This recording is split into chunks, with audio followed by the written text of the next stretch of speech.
Good afternoon, everybody. Thank you for attending this quick briefing. Before I get started, just one couple quick statements. Just want to make it very clear. Sheriff Chronister has made it clear violence of any kind will not be tolerated in this community of any sort.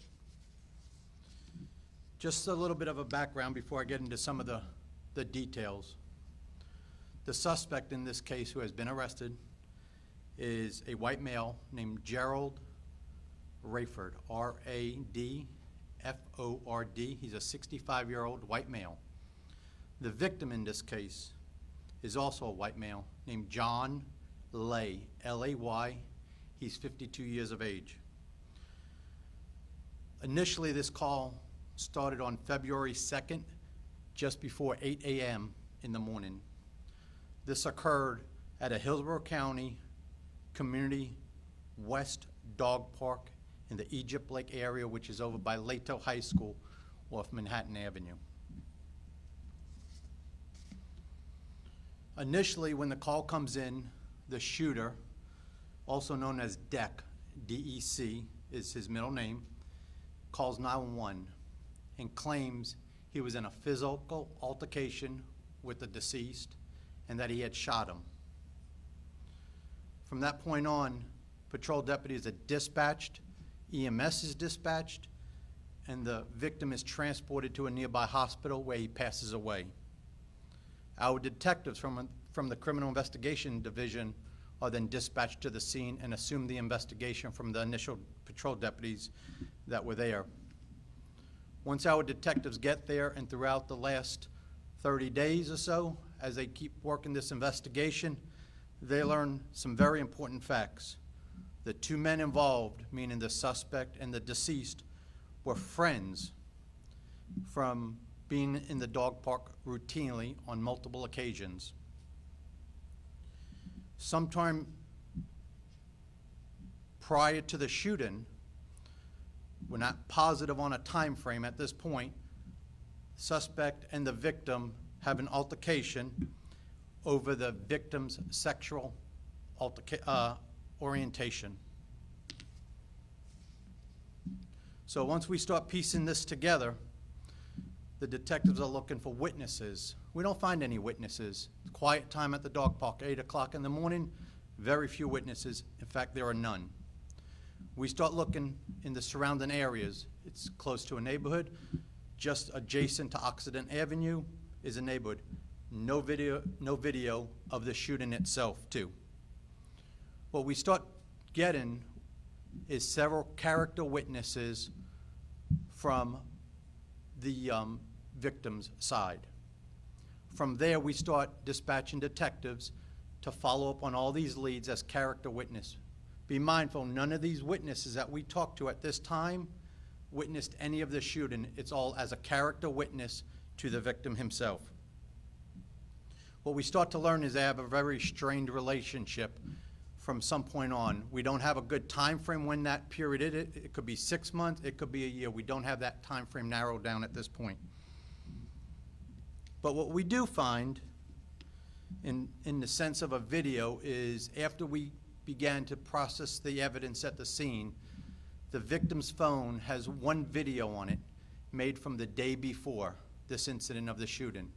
On that video is the victim basically taking a selfie video of himself indicating that you're going to die, and he's making reference to the shooter in this selfie video that he made. At this point, we cannot corroborate any of those statements that were made directly from the shooter that he is describing in this video. It is a selfie video. Very important to understand that part. So as our crime scene detectives, along with our homicide detectives, continue to process the scene, they collect multiple items of evidence. They take photographs of all the parties involved, the surrounding scene, and the scene itself, to include the dog park. People wanted to know, why does it take so long to process a case like this? Initially, the shooter, Deck, makes a statement that it was a self-defense claim that he's alleging. He shot this individual in self-defense. So right from that point on, we have to start looking at a self-defense claim on a charging point.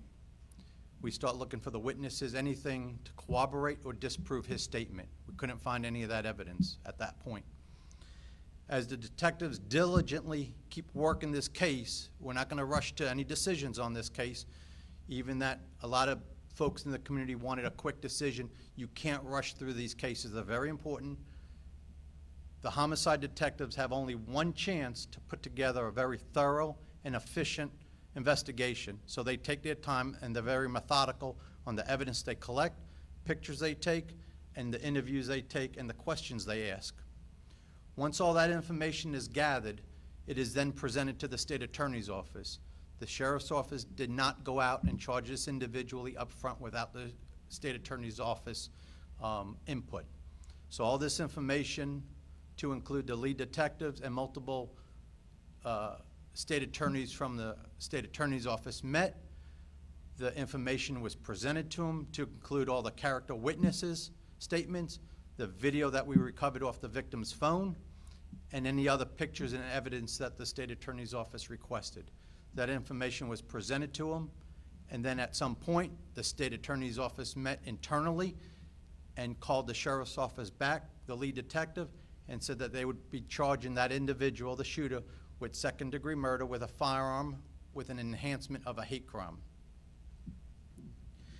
So let me just touch on the hate crime enhancement.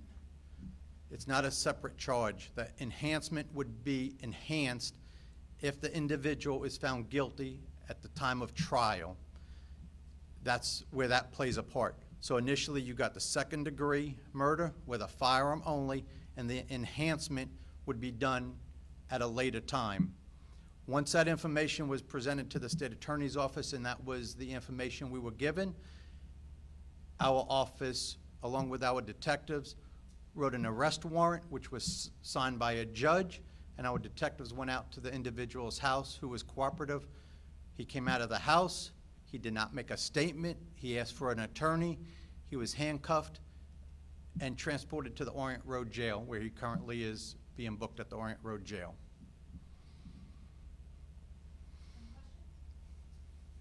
One concern from neighbors they shared was the lack of press release until like 4 days later about a generic shooting. Is there anything you'd like to comment just in response to their initial concerns there?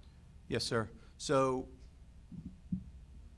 based on the sensitivity of cases, we have to be selective in what information we release. We don't want to put wrong information out in the community. We want to put accurate information out. So if we put information out that's not accurate, then we have to retract it or we have to fix it.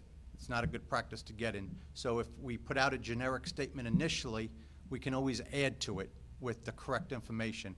We don't want to put out bad information on the front end and then have to retract it. The selfie, back to the selfie, that was the victim or that was the alleged shooter? The victim, sir. Victim. Victim makes a selfie but a video recording, making those statements. So the victim was saying, I'm going to kill you? No, sir. He's making a statement saying the shooter made a statement to him, you're going to die.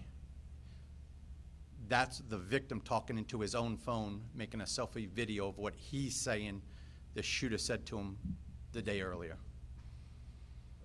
With no videos and no witnesses the day of the crime, how helpful is it for people to come forward and provide those character witness testimonies?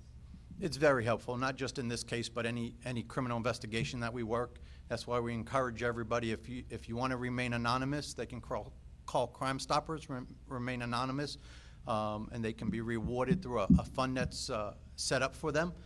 But in any case, we encourage the sheriff's office, if you want to be identified and you want to meet with a detective, you can call our non-emergency number, is 813-247-8200, and we will get a detective in touch with you.